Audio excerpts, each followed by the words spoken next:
Meu nome é Rita Oliveira e atualmente moro em Florianópolis. Minha infância foi marcada por uma personalidade complicada. Eu sempre fui uma criança pirracenta e malcriada, um verdadeiro desafio para minha mãe, que se esforçava para me educar. Muitas vezes ela se via obrigada a me disciplinar, ou melhor, me quebrando no pau, e as semanas eram marcadas por castigos frequentes devido à minha rebeldia. Respondia a tudo, ignorando ordens e desafiando limites, o que causou muito sofrimento a quem me cercava, principalmente a minha mãe. Fui criada em uma família evangélica da Assembleia de Deus, e eu era crente, mas com apenas 17 anos engravidei de um rapaz que, apesar de ser uma boa pessoa, me tratava com todo o carinho que eu não conseguia retribuir. O problema não estava nele, mas em mim. Minha incapacidade de amar e respeitar os outros refletia-se na maneira como eu o tratava. Para vocês terem ideia, nessa época eu ainda morava em Teresina, Piauí, e estava saturada de tudo. Da igreja, da minha mãe, do pai da minha filha, e até da minha própria filha. Foi então que decidi deixar tudo para trás e fui embora para Brasília. Ao chegar na Ceilândia, encontrei trabalho em um mercadinho, e logo conheci uma mulher que era cliente habitual.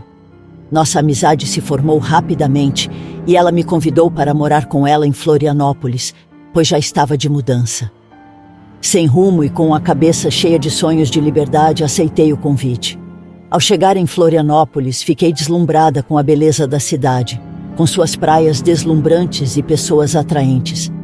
Arrumei um emprego em um mercado, que prefiro não nomear, e lá conheci muitas pessoas. A vida noturna da cidade me seduziu. Comecei a frequentar baladas e festas raves, onde conheci a droga sintética, que rapidamente se tornou uma constante na minha vida. Os homens bonitos e charmosos passaram a ser parte da minha rotina, e eu pegava todos. E logo comecei a me envolver também com mulheres. Minha vida se transformou em um verdadeiro caos, repleto de festas, excessos e relacionamentos superficiais. Um dia, após uma noite particularmente intensa, quase tive uma overdose. Foi um momento que me fez refletir. Eu estava há anos em Florianópolis e, no fundo, não tinha nada construído, apenas uma vida repleta de vazio e superficialidade. Decidi então mudar. Comecei a me afastar das baladas e a buscar uma vida mais tranquila. Com o passar do tempo, minha rotina se resumia a trabalhar e deitar na cama assistindo a filmes. Uma existência monótona que mal me permitia sair de casa. Minha preguiça era absurdamente alta e com isso meu lar se tornou um verdadeiro depósito de bagunça, com baratas se proliferando em cada canto. Foi em um desses momentos de solidão que decidi entrar no Tinder. Após muitos matches, conheci um rapaz de Americana, estado de São Paulo. Seu nome é Carlos. Ele me chamou a atenção. Ele era bonito, tinha um sorriso cativante e um cheiro que me deixava intrigada. Nossas conversas fluíam com facilidade e logo o convidei para vir me conhecer. Quando o vi pela primeira vez, fui tomada por uma mistura de empolgação e nervosismo. Ele era tudo o que eu esperava e mais, educado, brincalhão, e havia algo de especial em sua presença que iluminava meu dia. Assim que nossos lábios se encontraram, uma faísca acendeu dentro de mim. O beijo, o abraço, o jeito dele de me envolver me deixaram em estado de êxtase. Era como se tudo o que eu tivesse vivido até ali estivesse se dissipando, dando lugar a uma sensação nova e revigorante. Eu me apaixonei instantaneamente e, para minha surpresa, percebi que ele também estava se entregando a esse novo sentimento. Ele ficou 4 dias na minha casa e aqueles momentos foram simplesmente deliciosos. O jeito que ele me olhava, a forma como nossas risadas se entrelaçavam, tudo parecia perfeito. No mês seguinte ele voltou para me visitar, mas como sempre minha personalidade difícil fez das suas. A frieza tomou conta de mim e eu comecei a tratá-lo com indiferença e ignorância, como se todo aquele calor que compartilhamos tivesse evaporado.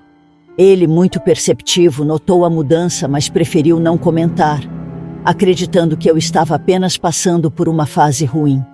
Apesar da distância que comecei a criar, eu ainda gostava da presença dele. Ele sempre foi carinhoso, atencioso. E isso, de certa forma, ainda me atraía. Mas as coisas mudaram de vez uma noite, enquanto assistíamos a um filme que retratava mulheres comprometidas saindo para baladas. Ele, com a convicção de quem tem princípios firmes, comentou que jamais aceitaria que sua namorada se comportasse como se fosse solteira.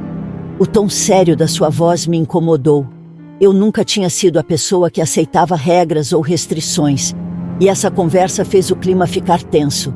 Então ele mencionou que havia excluído o Tinder, pois não sentia mais a necessidade dele. E, com um olhar de quem buscava um compromisso, perguntou se eu não iria fazer o mesmo. A resposta que saiu da minha boca foi dura e cheia de desdém. Eu não vou excluir nada, apenas não vou usar e pronto. Aquelas palavras, embora tenham saído num impulso, revelavam uma parte de mim que se sentia acuada. Sempre fiz o que quis e essa pergunta dele era um lembrete de que minha liberdade estava em jogo. Vale ressaltar que ele não falou mais nada depois que respondi. À medida que os meses passaram, ele continuou vindo à minha casa, mas a energia entre nós começou a mudar. Ele começou a treinar em uma academia local, e um dia chegou com uma expressão carregada, dizendo que havia muitos homens gays lá, e que não respeitavam os outros, fazendo comentários inconvenientes e dando cantadas. Essa revelação me pegou de surpresa e me deixou incomodada. Uma parte significativa dos meus amigos era gay, e aquela visão preconceituosa o tornava menos atraente aos meus olhos. Embora eu não tenha falado nada, essa nova faceta dele me deixou reflexiva. Comecei a perceber que ele era mais conservador e tradicional, enquanto eu estava bem distante desse estereótipo. Mas, por outro lado, ele continuava a me tratar com respeito e carinho, fazendo de tudo por mim. Lembro-me de um dia em particular quando ele me surpreendeu com um imenso buquê de rosas, gesto que derretia qualquer frieza que eu tentava transmitir. Mas foi em um desses momentos que ele me fez um pedido que eu não estava esperando. Ele queria namorar. Eram já 8 meses de idas e vindas, e ele via um futuro juntos. Sinceramente, essa conversa me deixou incomodada. Eu o via como uma conveniência, algo que me oferecia prazer sexual e carinho. Mas não era isso que eu queria para minha vida. Respondi com sinceridade. Estou há muitos anos solteira. Vamos conversar sobre isso depois. Ele, mantendo a calma, apenas disse que estava tranquilo, mas eu percebi a decepção em seus olhos. A partir daí, tudo começou a desandar. A ideia de um relacionamento sério me deixou desanimada, e em um impulso tomei uma decisão ruim: arrumar outra pessoa. Voltei para o Tinder e rapidamente conheci outros caras, uns 3, se não me engano. Quando Carlos voltava para a Americana, eu me divertia com eles em relação ao prazer carnal, fugindo da pressão que sentia.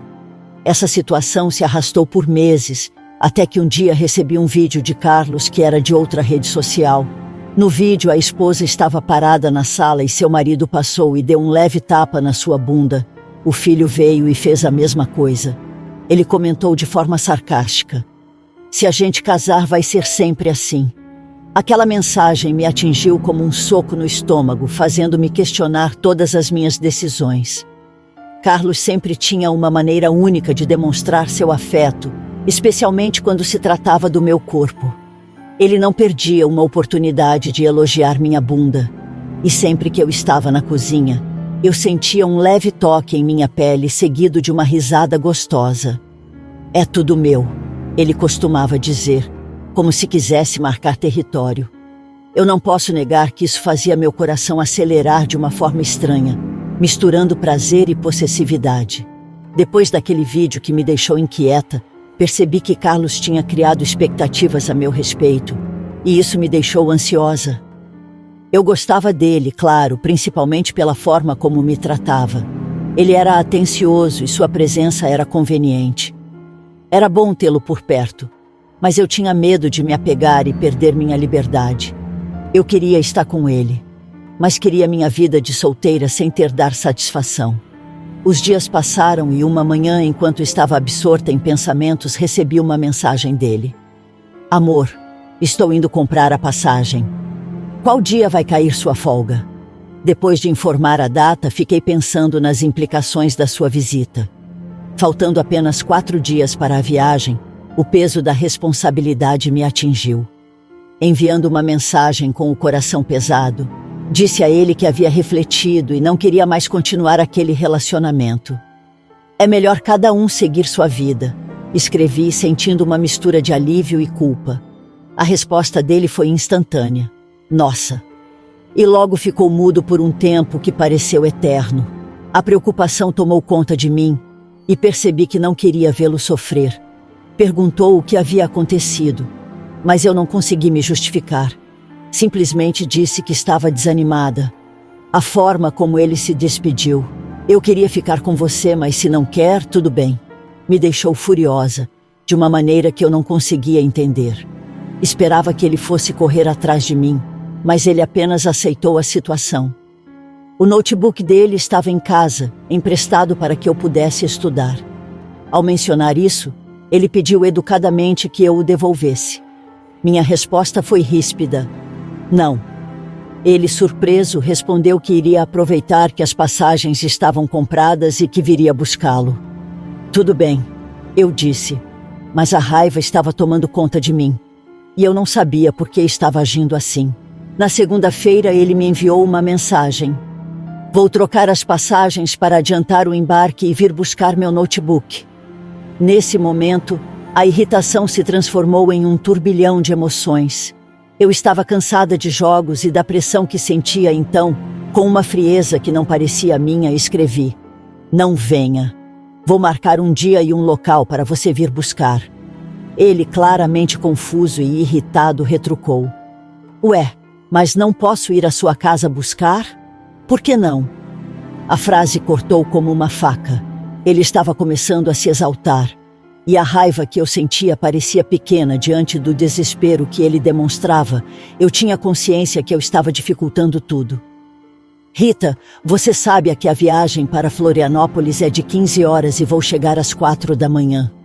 E ainda tenho que esperar sua boa vontade para marcar um dia para me entregar? Tenho que ficar na rua?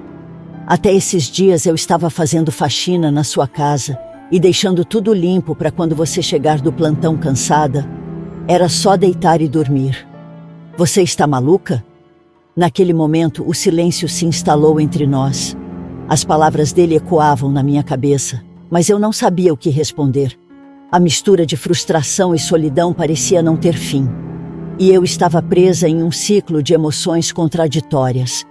Apenas respondi que quando eu tiver tempo eu devolvo. Carlos ficou muito nervoso e respondeu: Mas por que você está fazendo isso? E deixei-o no vácuo sem resposta. Carlos sempre foi um cara muito esperto e sensível espiritualmente. 2 dias após nossa última conversa, ele estava navegando em outra rede social quando viu um anúncio do Tinder. Algo dentro dele acendeu uma luz de alerta e ele decidiu criar uma conta novamente.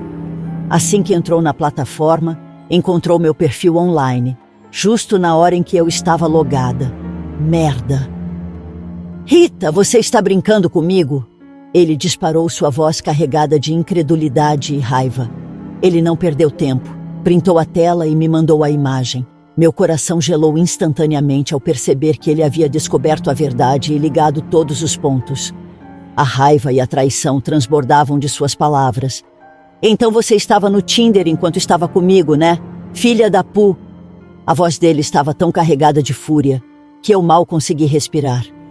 Carlos parecia ter se transformado em uma versão demoníaca de si mesmo. A raiva que emanava dele era absurda, e a cada mensagem eu sentia o peso da sua indignação. Sua filha da Pu? A raiva dele era palpável, e eu nunca havia visto alguém tão tomado por tanta fúria. Ele começou a enviar áudios, a voz tremendo de indignação. Eu fui fiel desde o começo. Parei de falar com todas as outras mulheres para fazer tudo certo. E você me fez de trouxa, sua maldita. Em um dos áudios, a sua voz estava quase ofegante. Ele declarou em um tom sinistro: Eu estou indo para a sua casa e vou tomar o seu sangue com vodka e te ensinar a fazer os outros de besta. O tom dele era ameaçador, e essas palavras ecoaram na minha mente como um sino de alerta. Meu sangue gelou na hora, e uma onda de pavor me dominou. Eu sabia que ele estava decidido a se vingar. Carlos estava completamente decidido, e isso me aterrorizava. Ele não hesitou em me advertir. Você pode até fazer um boletim de ocorrência, mas cadeia não vai me segurar. A audácia e a certeza de suas palavras me deixaram paralisada de medo. Os dias que se seguiram foram um verdadeiro tormento. Eu vivia em estado de alerta e a paranoia me consumia. Cada barulho na rua fazia meu coração disparar. Se ele aparecesse na minha porta, eu não tinha dúvidas. Certamente morreria. A ideia de enfrentá-lo com toda a raiva e ressentimento que ele acumulava me deixava em choque. O pior era que ele não fazia ideia dos homens com quem eu me encontrava quando ele viajava de volta para a Americana. Um nó de medo se formando na minha garganta. E se ele descobrisse? Essa situação me deixava ainda mais vulnerável, como se estivesse dançando em uma corda bamba, prestes a cair. Eu tentava manter a compostura, mas o medo corroía minha confiança. A cada dia eu me perguntava se suas ameaças se tornariam realidade. E a possibilidade de um confronto se tornava cada vez mais assustadora. Após 5 dias de tensão, recebi um áudio de um número desconhecido.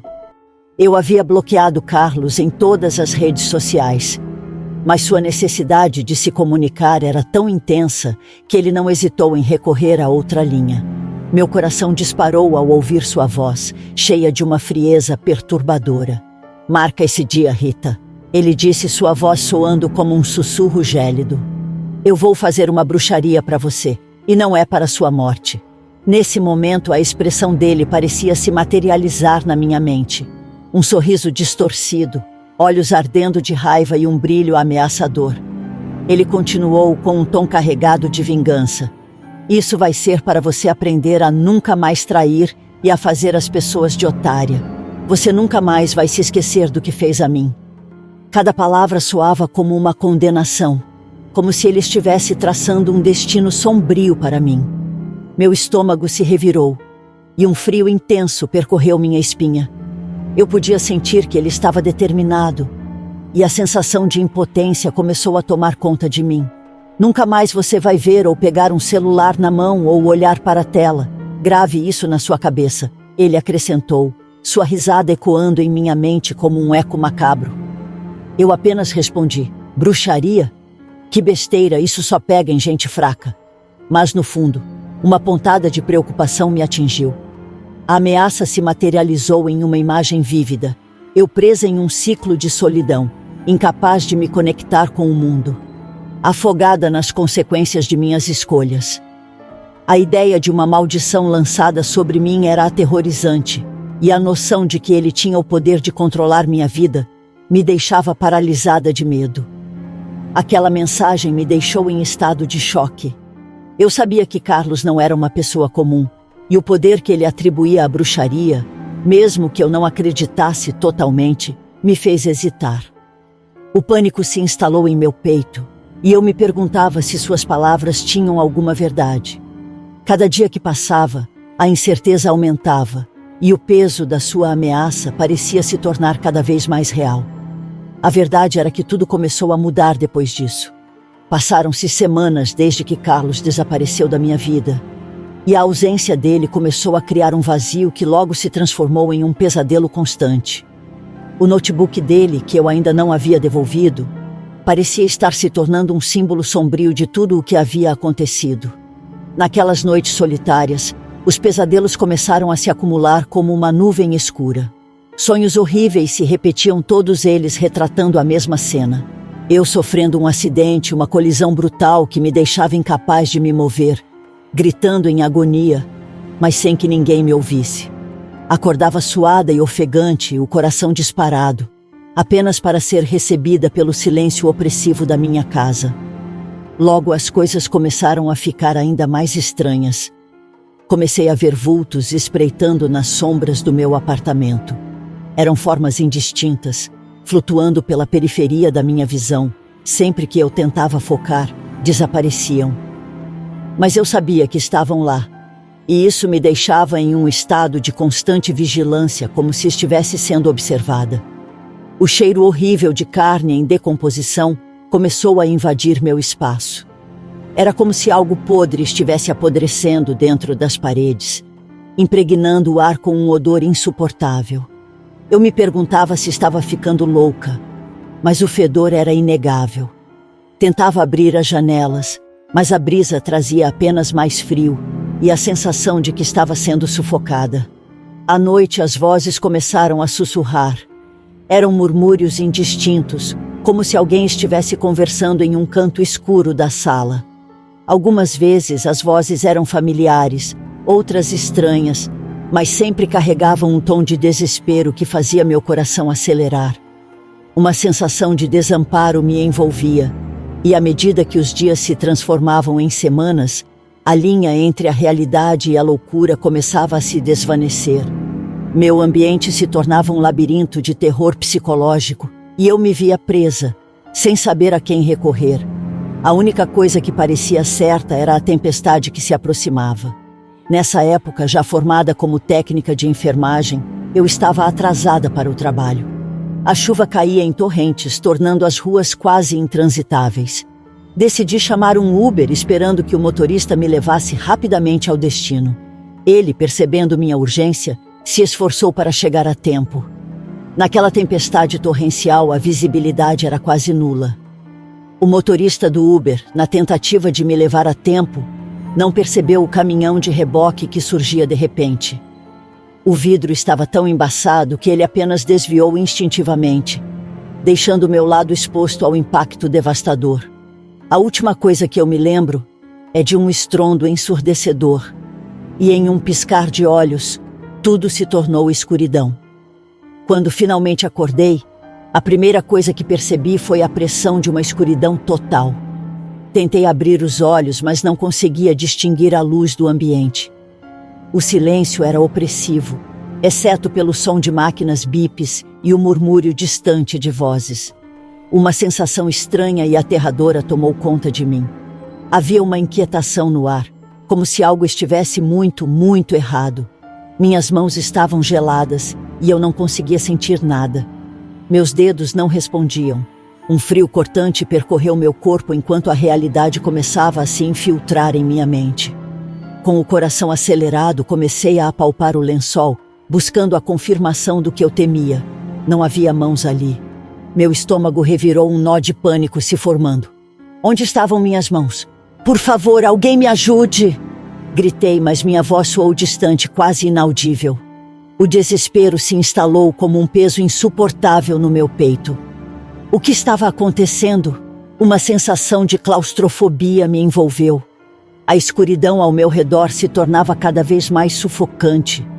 Eu sentia uma pressão crescente, como se estivesse sendo empurrada para baixo, para um abismo sem fim. Então um enfermeiro se aproximou, sua voz calma e suave, tentando me confortar. Rita, você está no hospital, teve um acidente, vai ficar tudo bem. Mas como poderia ficar tudo bem? Eu não conseguia ver nada, e a falta das minhas mãos era uma ferida aberta, um corte profundo na minha identidade.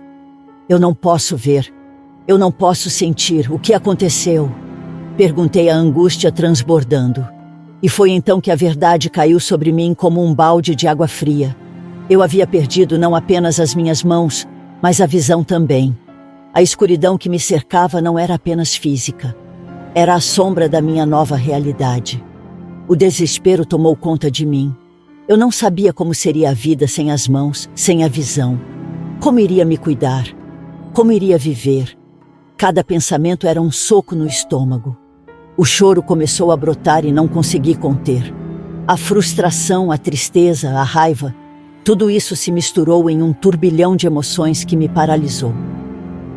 Por que isso aconteceu comigo? Perguntei, mas a resposta nunca viria. O hospital, que deveria ser um lugar de cura, agora se tornava uma prisão. Minhas mãos, que antes me davam liberdade, estavam agora ausentes, e a visão que me permitia navegar pelo mundo tinha se apagado. As semanas seguintes se tornaram uma sombra do que eu havia conhecido. O medo de não conseguir me adaptar à nova vida era avassalador. A única constante era a solidão, e a única ajuda vinha de uma cuidadora que se esforçava para me ajudar nas tarefas cotidianas. Eu estava longe da minha família, isolada em um mundo que agora parecia cruel e desumano. A vida que eu conhecia havia se dissipado como a fumaça. Eu que havia machucado Carlos com traições agora se via presa em um corpo que não respondia mais. O desespero se transformou em resignação, e a aceitação da minha nova realidade se tornou uma luta diária. Em meio a essa dor, a culpa por tudo que fiz a Carlos pesava como uma âncora em meu peito. Eu sabia que o havia traído, que fui desonesta, e a consciência disso me torturava. Nada disso era para acontecer, eu pensava. Se eu tivesse sido mais racional e honesta, ele ainda estaria aqui. Voltei para a Igreja Assembleia de Deus buscando consolo, mas sinceramente, sinto-me como um vegetal, esperando que Deus feche meu livro e me leve para longe desse tormento. Eu deixo aqui um aviso. Não machuque as pessoas, não seja ordinária e falsa com quem deseja seu bem. Eu provoquei isso tudo. Fui eu quem desencadeou o pior lado dele. Até hoje, nunca tive notícias de Carlos. Eu sonho em encontrá-lo e pedir o perdão que liberta. O notebook que ficou comigo, um presente de sua mãe, carregava uma carga emocional que eu não podia ignorar.